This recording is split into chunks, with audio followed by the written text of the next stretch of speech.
and welcome to Campus Conversations. I'm Richard McDevitt. Glad to have you with us today. We've got a really wonderful show today about our Levine Scholars Program, and I have with me three of the key people in the program, both one of our Levine Scholars students and two of the directors, or I should say the director and the associate director.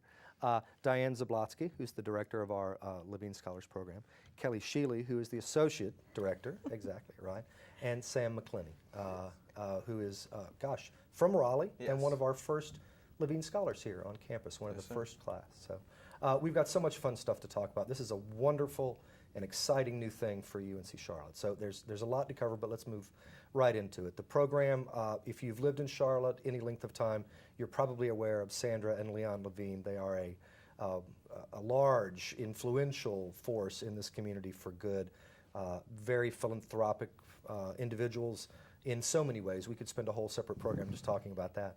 But they reached out to the university to create this program about a year ago. And I know, Kelley, you were involved in the creation of it, so if you could talk to us a little bit about how that got started, and then we'll talk about some unique aspects of it. Sure.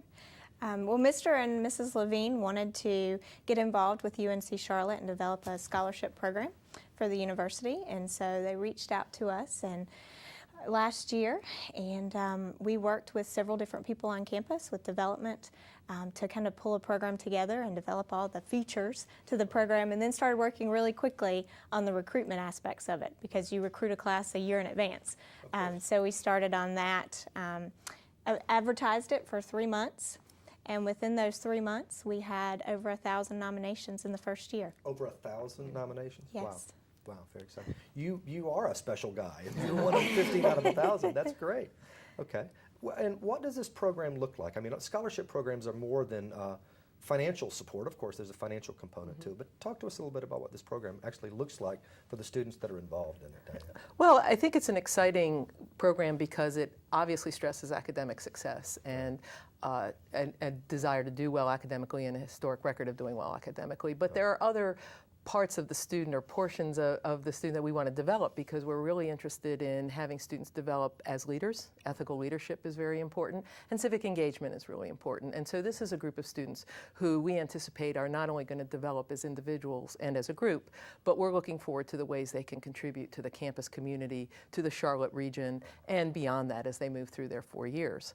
So while they're very busy being outstanding students and scholars, they'll have a lot of opportunities, one of which they've already completed, because we have a program that involves 4 summer experiences. The first one is the pre-freshman summer to this year, the National Outdoor Leadership School in Wyoming, and they have some exciting tales to tell about those days. Yeah, we're going to talk about that a little more. We will, yes, and it was nice to hear about it.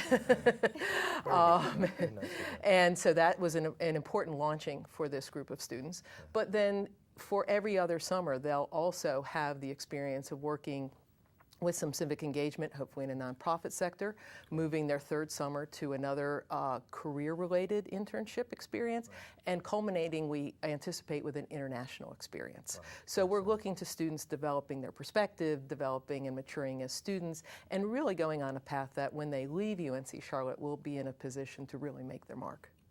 That's special. The whole program, as I understand it, is designed on a scale of great scholar programs at universities all around the country and indeed around the world. Right. So we compete in terms of programming and engagement methodology with the best among those scholarships. Indeed, and the students that we were able to recruit this year really are top flight, and we're very proud of that. Well, since we're talking about that, let's talk about one of them. So Sam, you're from Raleigh, North Carolina. Tell me how you found out about the Levine Scholars Program, whether you'd ever been to Charlotte before. What interested you in this program? Well, I learned about it from my high school counselor, who said she would nominate me for it. I didn't know too much about it besides that it was a new program that was comparative to the Moorhead and the Park at State and Chapel Hill. Sure. And so that immediately got me interested in it, because you know how well respected those programs are currently. Oh, yeah. And at that point, I knew I was going to apply to Charlotte. I wasn't really sure where it stood kind of with my other schools, but that definitely boosted it up a good bit. Oh gosh, yes. Money always does. I'd say so, and all of that opportunity. What's interesting about it is, once I visited for the finalist weekend, I actually left feeling like even if I didn't get it, that the school had gone much or way up on my list. Wow. Just because I never really visited before besides coming once for a soccer tournament. Right. And kind of seeing everything that went on at the school and seeing the commitment they had to their students really just stood out to me. Well, you're well prepared for that interview because that was a great answer. But that's something we talk about a lot on campus, is how important it is to get students here. Mm-hmm. What surprised you most about the campus when you came down here for that visit? Just the attention they paid to their students. I mean, you hear a lot once you get to college that, you know, it's all about research for professors and stuff like that, and students might come second, and that's not the feeling I got at all when I visited. I felt teachers really cared about their students, they knew about their students, they wanted their students to succeed, and coming from a small private school, that's something that was really important to keep going, knowing my teachers and knowing that I could trust them if I needed help to get it from them. Oh, sure. That's great. That's great. Well, you're from Raleigh, North Carolina, yes, sir. And you have 14 other Levine scholars that you started this program with. Tell us a little bit about where all they come from, Kelley, because it's a wonderful and varied story. Sure, absolutely. 10 of them come from North Carolina, and then the other 5 this year are from Florida, Alabama, Maryland, New York, and New Jersey. Wow, very exciting. And the ones from North Carolina represent widely different parts of the state, I'm They sure. do, all the way, you know, we have 2 here from Charlotte, some from the Raleigh area, some from as far as Wilmington that are here. Very exciting, very exciting. Now, we're going to talk a little bit more in just a minute or two about the Wyoming trip that you all made, which was, again, Diane, you referenced it as part of their summer experience context. And that sounds to me like a wonderful and terrific thing. But as they come together as a class, and classes have just recently begun, what else are we doing to help sort of launch them, if you will, into this first semester of college to help keep them connected and get them off on the right foot? Well, I think there's a couple of things, and some of which the students started as soon as they found out they were selected, because we're in the age of Facebook, and so they met each other electronically, and some of the students remembered each other from the visit weekend that they had come for the finalist weekend. So already when we invite students here, there's a sense of excitement and a sense of anticipation. So once the students find out that they are in fact among the invited 15 and accepted to come to the program, they themselves start to contact each other, which I think is a very nice use of the technology that's available to them. The other thing that happens is that allows them to talk to each other electronically and find out a little bit about what they anticipate. And right from the very first move-in day, we were able to bring together the students and their families for dinner. The provost stopped by. We were able to have a nice a meal together, a way of transitioning when the students came to leave their moms and dads and come and join the UNC Charlotte family. It was a very nice transition. And then they hit the ground running Monday in classes, and the office is a place they can stop by, and they spend a lot of time together, as well as starting to meet students in their major, students in their dorm. So it's a really nice combination. That's great. Now, where did they all land? We didn't scatter them on campus to the four winds. Can you talk about where we're putting them in residence terms here? Sure. Part of the Levine Scholars Program is that they get to live in the Honors Residence Hall. So they're all living in Witherspoon Hall in the suites. And how is it? Awesome. You're very well prepared for this. But there's a reason for that. That's I guess practical as much as anything else. You want to talk about a little bit about that? Absolutely. There is a classroom there, so sometimes some of the honors classes will be held there in Witherspoon, right. So they can wake up in the morning, roll out of bed, and have their class right there for them. There are other honors students on that hallway on the 3rd floor that they live in. So from the University Honors Program to Arts and Architecture to Business Honors Program and to the Teaching Fellows, they all live together. So they all study together and get their homework done because they are going to be very academically successful. And so they have different expectations as far as, you know, they've got some quiet time to where they can get that done. And then we have a lot of activities there for them, or we will have this year in Witherspoon. So, outstanding. Sam, how have you liked, you've been on campus about a week now. Yes, what are you finding about the campus? Good new places. You like Witherspoon's awesome. That's good. That's the right answer. What other things have you found about the campus that are good, useful? How are you fitting in? It's really cool getting to know the campus. I mean, the one thing that I didn't expect was all the opportunities. I mean, there's never anything not going on. I mean, the week of welcome, there's always stuff going on, things happening, people playing sports, you know.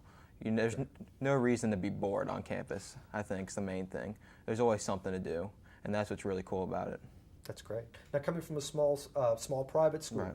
does Charlotte feel big to you? Because, you know, we hear that we're the smallest big school you ever went to, but how does that strike you coming from a smaller environment? It's a change, obviously, but you know, it's been a lot easier to adapt than I thought it would. I've had a few kind of big classes with 200 or so students, which is much different than having a class where big was 20. Yeah, that's true. And That's true. but at the same time, you know, it's really cool just getting to see different things, try different classes, taking classes that really I'm interested in, which is something that you can't do as much in high school. That's true. And that's probably the nicest thing about it. That's great. And where do you think you're headed academically? Have you got something you want to pursue already? Engineering right now. Oh, you've come to the right place. Nicely done. And you'll find out, I'm sure you've found where that is on campus already, too. Yes, sir. Great, outstanding. Well, we're going to take a break here in just a moment and come back and talk about a little bit of this exciting Wyoming experience that we went through. We've got a little video to share. But thanks for being with us, and Diane, we'll see you next time. And we'll be right back. Stick with us.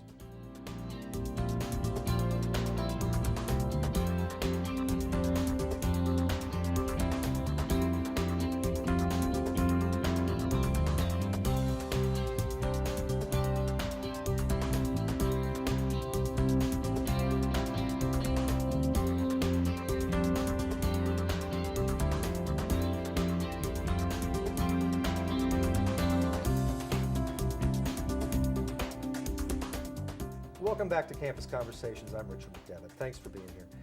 Gosh, in this part of the program, we're going to have a lot of fun because the experience that these Levine scholars went through is pretty exciting. So I welcome back Kelley, Shealy, and now with us, we've got two of the Levine scholars that went on the trip. We have Laura Outlaw, who is from Mount Olive, North Carolina, right? And John Wainwright, who's from New York. Where in New York? South of Buffalo. South of Buffalo. Yep. Okay. And the first thing we want to do, I want to hold this little item up right here. This is, for those of you that are not aware, and I'll hold this up. I don't know, Mark, can you see this?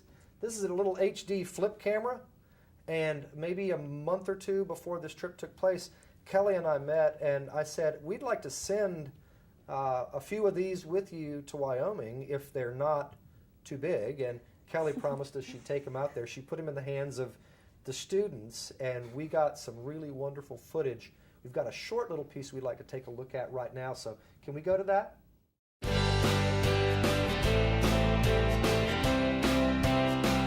This is day one of our Knowles expedition, and this is our tent. It's the morning after arrival. Everybody's coming back from eating. We're looking back the way we came. Came up here, turning around, saw the tent where we set up camp. And supposedly, we're gonna head down this hill over here and head up this valley. When you become leaders of the day, you're running the show for yourselves. You'll be in charge of running evening meetings, and so it's a good idea to early on sort of think about what you like, what you don't like, what you think is helpful for this kind of discussion.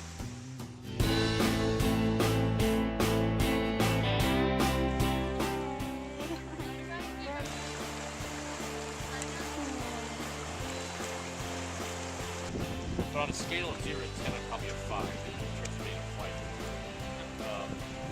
I'm the kind of fly fisherman who, when I go with my friends, He's getting our knot out.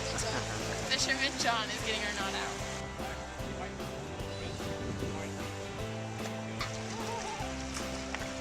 Hey, Sam!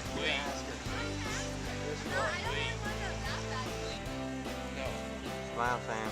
Okay. Hi! She's not gonna. I see snow! This is Caitlin's first time Yay! ever First time seeing ever! snow. The poor Florida native. I love it! So here's the log cabin we found. Hey, Jacob. Hey. There's snow. That's so cool. Yeah. Wow!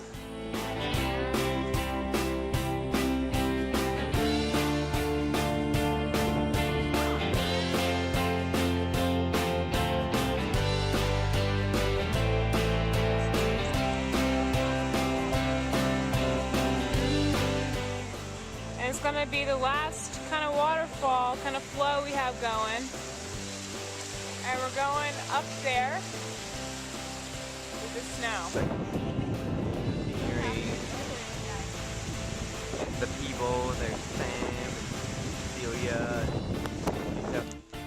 Here's everyone headed up to Coal Chute Pass, and here's our sign. We're at elevation 11,200 feet.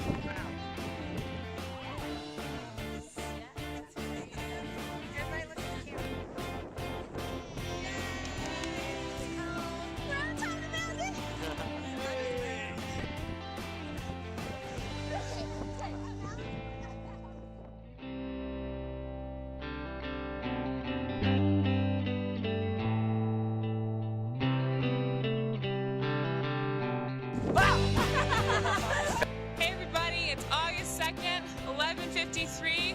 We're in the second day of student expedition led by our leader, Evan. We're on the top of Lego Peak. We have only a couple days left and we're going to do a panorama. This is the highest point. So, starting with Jacob. What do you have behind you, Jacob? We're on a mountain. The Tetons and the moon. Coming around to Caspi. Hey y'all, we're about to head all the way back down there after we join the camp here. Yeah. Just so you know, we're at 10,762 feet right now. Okay. Snow down there, and I'm so happy. She's so happy because of snow. Yeah, we're coming around to Mac. Look at that beautiful view. All right, everybody, this is what Knowles is all about. Wow, an extraordinarily beautiful place. 25 days, basically hiking, camping, backpacking. No Running water. no running water, Air no conditioning. hotels, no none of that stuff. No black and white television. The basic necessities. The basic necessities. It's hard to believe that this is an experience like this will be part of all of the students' years here. But let's start with Wyoming. I mean, getting prepared for it at the beginning before we go to the student reactions. Gosh, the university had to get ready to do this. How did we go about doing that? We did. Well, we worked a lot with the National Outdoor Leadership School, Knowles, in making sure that they had everything that they need to go on a 25-day backpacking trip. I wanted them to survive and join us in the fall, for sure. That's the goal. No, that's Yes. right. So we had a 7-page packing list that we worked with, and of course we rent and purchase a lot of that equipment to make sure that they have everything they need to survive. And then the other piece of it is making sure physically they're in the condition they need to be in. So reminding them to exercise, and most of them were student athletes in high school, so they were in much better shape than I was to begin with. And the logistical information of getting them from Charlotte to Wyoming. Wow, very exciting. Had you, from Mount Olive, North Carolina, had you ever been to a place like that before? Not for that long. I had been camping before, but I had kind of like the basic things. We just went without so much there that you're used to having in your everyday life. So nothing that extreme before at all. So what was the most exciting thing about it? What was the most challenging thing about it? I think the most exciting part was when the last 3 days when we went off on our own, just the students, and so we didn't have any of the instructors with us. Right. And so that was the most exciting, and I think that was the most fun part too, just because you're on your own in the wilderness for 3 days. Basically, you had to figure out how to survive on your own. And that was probably also one of the most challenging parts too, just navigating on your own. You don't have the comfort of someone who absolutely knows how to read the maps really well and all. And we were still learning with the maps. So that was probably the most challenging part too. Very cool, very cool. John, how about you? Most exciting thing, most challenging thing? I'm going to have to agree that the most exciting thing was the independent student expedition. It was just so nice to be able to work on our own schedule, to hike by ourselves, risk fighting a bear off alone. We didn't, by the way. We saw a bear, but we were a couple hundred yards away, so it wasn't a big deal. It's a good distance with a bear. Yes, It was pretty neat. We got some good pictures, but that was a lot of fun. Probably the most challenging thing was a lot of people that went on the trip have never done anything like that. Some of them had never gone camping. No, you had, though. You were a scout in the past. Yep, I've been out to Philmont, which is 14 days. Same kind of thing, though, but half the time. Right. So this was kind of actually relaxing for me. But the hardest part was just helping people to get used to it, get used to being out there and not being able to plug a hairdryer into a tree. Or get cell phone. What was the reaction when people's phones began to die or they went out of tower distance? They didn't let us bring them. I think that was we a good might call, have, I think, but Yeah, we weren't allowed to bring them. Okay. They had a satellite phone just in case something happened, Right. or they had to evac us, Right. but they never needed to use it. Now, you've brought something with you today, and when you came in the studio with it, I said, I hope you're not taking this to class. We were joking about it. But this is your pack from the trip. You want to show it to us briefly, or maybe Yes. show us a couple of things in it? Sure. I took this on the trip for 25 days, and I pretty much lived in it, or lived with it anyways, for a while. But I brought along some of the things that we used all the time on the trip. Spork, spoon, fork, and I actually have a knife edge on this. Ate with it breakfast, dinner, occasionally lunch. That's the one tool fits all. Right? Yes. That's right. I actually carved a wooden spoon for Sam. He lost his. So on our student expedition, what else do I have in here? Boots, we lived in them for the whole trip. They're totally discolored from all of the water and scraping on trees and everything, but they're pretty neat. Sure. I also have my other boot with all the black things that were on our legs in the video were these gaiters, and they were used to block out mud, debris, just anything that could get in there, bugs. They are not waterproof, so don't think that for a second, but they were very nice to have, and they gave some people some interesting tan lines. Okay. The socks that we had, just wool/fleece polyester socks. Great. They were great, kept you warm even when your feet were wet. They were fantastic. They're clean, by the way. Thank you for doing that. Yes. The bowls that we had with the snap-on lids, we ate everything in them. I probably need to clean mine. That's breakfast, lunch, and dinner. Yes, everything went in this bowl. Macaroni and cheese, rice and beans, and all the trail mixes we had every day for lunch went into that. And then the other couple things I have in here, I have my hat. It helped keep me from getting sunburnt. Yep, there you go. I wore this almost all the time on the trip, so if you see somebody in the video with this, that's me. And it's ventilated for Yes. cool? You bet. Yep. As much as possible to stay cool. It got up to 80 in the day, maybe more. And then I've got my sleeping pad, my sleeping bag, a little pillow, rain gear, just other odds and ends. Very cool. And I'm bound to say that, first of all, that's a great looking pack, but everybody had them on that scale, did they not? Because Yes. everybody Yes. had to do that. Yes. How did, and you're used to carrying a pack. 25 days worth of stuff, was that a lot to carry? Especially at the beginning, it was really tough. Because they were so heavy. And just hiking in general in that terrain would have been difficult. But then you add the 40-pound backpack. But it was amazing to see the difference from the beginning of the trip Right. to the end. The beginning, all the girls were helping each other put them on, and at the end, we were like, okay, just throw them on your back. It's amazing how much strength you build in the matter of 4 days, 5 days. Sure. Absolutely. That's it. What was the most beautiful place you went to over the course of that? The most beautiful spot? It was all so beautiful. On top of when we went over passes, so when you'd be on top of the mountain, With just the being views. able to see, 360 degrees around you, how beautiful it was with the snow melting around you and waterfalls. That's outstanding. Now, this was a group of 15 students, you two and 13 of your Levine scholar peers, who had never really been anywhere before. Many of you had probably met maybe at a couple of the orientations, but you certainly hadn't spent much time together. How did all of that work out? No, I thought it was great because we're so close now. Really close. More than we should be. Right. And it was just so great too because when we got here, you didn't have to go through the whole introduction thing. We just went right into moving in, and we all knew each other really well. So it's been really nice. I think it was a great idea to do that. Pretty much, we just got together 4 days in. We knew who each other was, everything about them, and it's like, okay, let's just have fun now. We don't have to be awkward conversationally anymore. Yeah. Outstanding. Now, you know that we're going to do this, you guys will, the rest of your 4 years here, but this will be part of the Levine experience all the way along. On a scale of 1 to 10, would you recommend this to the new Levine scholars as they come in every year? I'll give it an 11. An 11. I want to go back. I loved it. No, I absolutely would too. I would say a 10 as well. I think it was a good experience. That's great.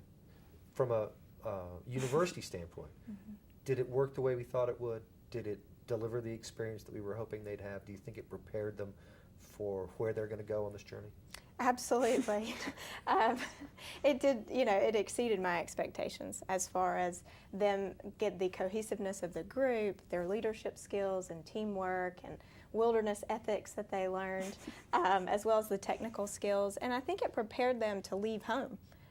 Because they had 25 days of not talking to friends or family and being in Wyoming, and now when they leave to come to school, it's easy now. They can call, they can text, they can go visit their family and friends, and so it prepared them.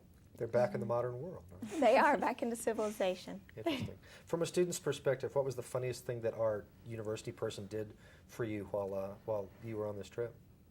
I've been told I'm not allowed to say. I will say that, Kelley, you were very game about charging into this, because I know at the beginning it sounded like quite a challenge, just from a university standpoint and personally. 25 days is a long time. Well, and I had to keep up with, 17 and 18-year-olds, so that was a challenge, but I did it. I succeeded, and I really enjoyed. The best part about it was getting to meet all the students. And when you depend on, your team and the other hikers for survival, you really get to know each other very well. So we're very fortunate. Well, it seems like a beautifully designed start to a really wonderful program, and a great experience for you guys, which I'm glad you enjoyed. Any final remarks on it? Anything you'd like to share about it before we finish up today? About the trip in general, I'm just really glad that we ended up being able to do it, because I think it was a great experience for a university, but also just in life. It's just something that I'll always remember, and that I would definitely encourage other people to do, just because I think it's something that's a good experience for everyone. Great. And John? For me, one of the classes, I'll say, it wasn't really like a formal class or anything, but we had on leadership, which was kind of the point of the trip, besides getting to know each other, divided us up into 4 quadrants based on our leadership styles. There was drivers, people who just want to make a decision, get it done, very goal-oriented. Then there were 2 groups adjacent to it. One of them was the analysts and architects, the people who like a lot of details, and the other one were the spontaneous motivators, also known as cult leaders, who are very charismatic, kind of emotionally very spontaneous. And then the ones that, I just say this because I was in the driver group, across from it diagonally were the relationship masters, the people who try to make everybody happy, try to please people. And it really showed you, that where everybody is, and most of the time people were very good at working with the groups that were next to them, not diagonal from them. So it really helped to understand the groups diagonally from you. Wow. That's well, it's going to be something you'll apply almost immediately, probably, when you come to the university. Well, I have to say, a wonderful place. Thanks for taking the cameras, because that's a beautiful glimpse into your experience, and thank you for agreeing to do that, and thanks to you all for shooting it. A wonderful experience. We will have you guys back sometime soon, because we want to talk more about it. But thanks so much for being here. Wonderful, wonderful job. Nicely done, and congratulations. Good luck. Thank you for having us. That's all. And that's all for this time for Campus Conversations. We'll see you next time.